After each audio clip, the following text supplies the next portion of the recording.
Assalamualaikum warahmatullahi wabarakatuh. Saudara sekalian, saya akan membacakan sebuah cerita alam yang lembut, seratan kula pembak, tulisan saya sendiri dengan judul Gendong Gendruwo. Sekolah dasar iku manggon persis neng wetan kuburan.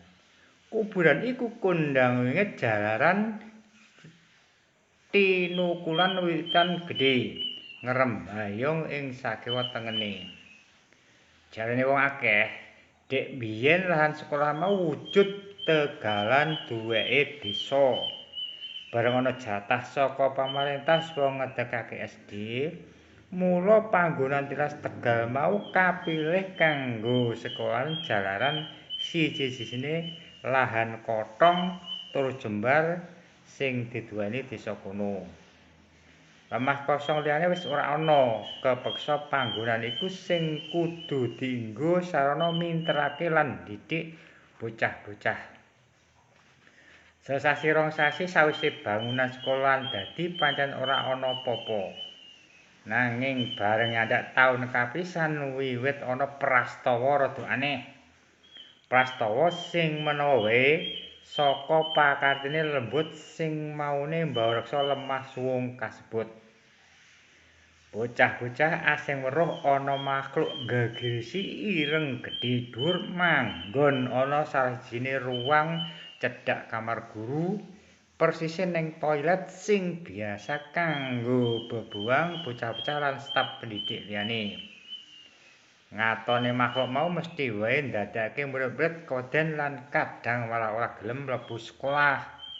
Apa maneh yen ngepasi ana kegiatan ekstrakurikuler, wanci sore kena disepethakake akeh murid sing izin ora melu. Ora mung kuwi wae. Sasuwene iki wis ana bocah 7 cacahe kesurupan jin utawa yen istilah desa kono kandungan. Pihak sekolah terus mbudidaya amprih ilange gangguan gaib mau. Nanging nganti seprene durung ngantonake asile. Wong-wong sing dianggep pinter kaya dene paranormal, kiai, ustad uga disuwuni tulung kanggo asung pambiyantu marang sekolah. Ewas ngono, bocah sing kesurupan tetep wae ana, malah pakartine guru iku tansah dadi. Tau ana bocah ilang, digoleki pirang-pirang dina ora kepethuk. Bareng diseranani nganggo tetabuhan tampah, timba, suthil, wajan lan sabangsane, bocah mau ketemu sawise didelikake bangsa lelembut mau ana sangisore wit gedhe tengah kuburan. Pambudidaya kanggo nelukake bangsa alus sing nyanyah-runyah ning sekolahan terus lumaku. Salah sijine sesepuh sing melu cawe-cawe nentremake kekisruhan mau aran Mbah Sadli. Panjenengane sesepuh kelahiran Desa Winong, Gunung Sembung. Nanging 2 minggu sawise masang srana panularing lembut ning plataran sekolahan, Mbah Sadli katon nyekungkruk ora sehat. Mula bukane lara mau ora ana sing ngerti. Sing dure tangga teparone, Mbah Sadli bola-bali dicelukake mantri kesehatan saka desa Kalibatur. Saka mantri kesehatan Alan Wasis, Mbah Sadli diparingi obat werna-werna. Obat kudu diombe esuk sore. Saben saumbenan pil 3. Rupane putih, kuning, ijo, enom. Sok mengkono larane durung paja-paja suda. Sesasi candhake Mbah Sadli kepeksa diundangake tukang pijet saka desa Dadaban. Diitung-itung Mbah Sadli luwih saka 2 wulan dadi kembang ambien. Piyai sepuh putra 7, putu 15 iku katon rada pucet lan ragane saya kuru aking.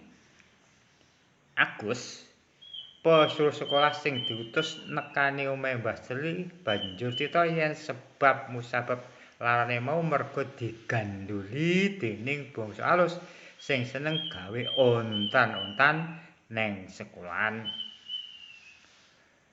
Wektu iku aku lagi adep-adepan karo gendruwo dekengane para genjik sing gawe kisah ning kono. Mbah Sadli ngawiti critane. Gendruwo lan anak-anake klebu bojone pisan kandha gelem dipindah saka sekolahan sauger dikabulake panjaluke. Panyuwunipun menapa, Mbah? Pitakoni Agus sing ketarik banget karo kojahe Mbah Sadli. Pesuruh sekolah sing diangkat PNS lagi tahun iki sadurunge dadi tenaga sokwan 5 taun lawase nyedhake Mbah Sadli karo cewek-cewek nyuwilin sukun goreng sing disuguhake Mbah Sadli. Kon golekake bladhek tape ketan sacingkir kebak. Lajeng terus pundi? Madu tawon asli sing langsung dituku saka petani tawon. Lajeng menapa malih, Mbah? Sawernane asil tetanen utamane bangsane pala kependhem le. Oh, siji sing paling abot kudu tak lakoni le.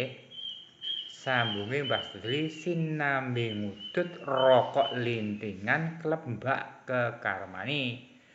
Keluke mulek kaya aspek sepur kluthuk. Menapa, Mbah?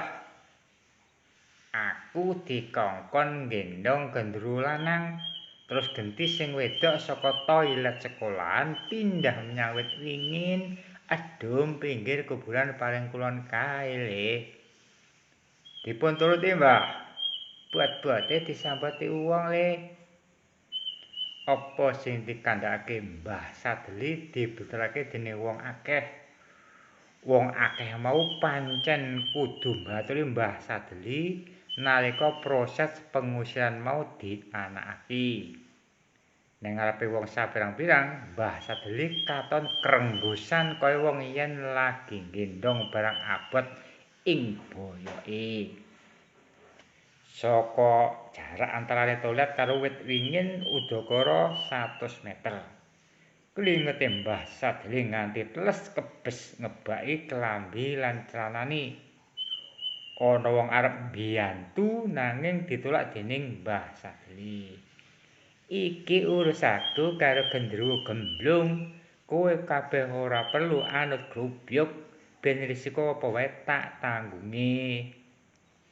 Ujare wong sepuh umur 70 taun mau. Najan sepuh nanging fisike Mbah Sadli isih apik, ora kalah karo sing umur 50 taun. Wakasane wong-wong mau mung bisa nyawang nalika Mbah Sadli nibotangi kanthi gendong barang ora katon dinulu mripat sawantah.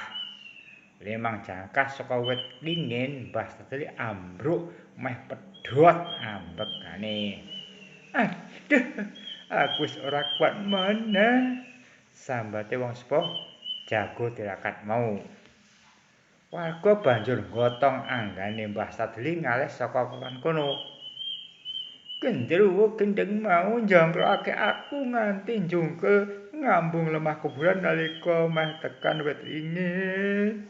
Ceritane Mbah Sadli marang Agus. Agus mung ndelongok ngrungokake crita misterine Mbah Sadli. Upama duwe kemampuan ngono, dhewe pengen males ukum menyang gendruwo sing ora duwe tata krama iku. Wis digendong malah nyiksa sing gendong. Kula minangka sesulih saking sekolah ngaturaken gunging panuwun dene sebab saking amal sae saking panjenengan samenika sampun boten wonten gangguan gaib malih. Lare-lare saged sinau kanthi tentrem, Mbah. Kandhane Agus karo ninggalake latar omahe Mbah Sadli.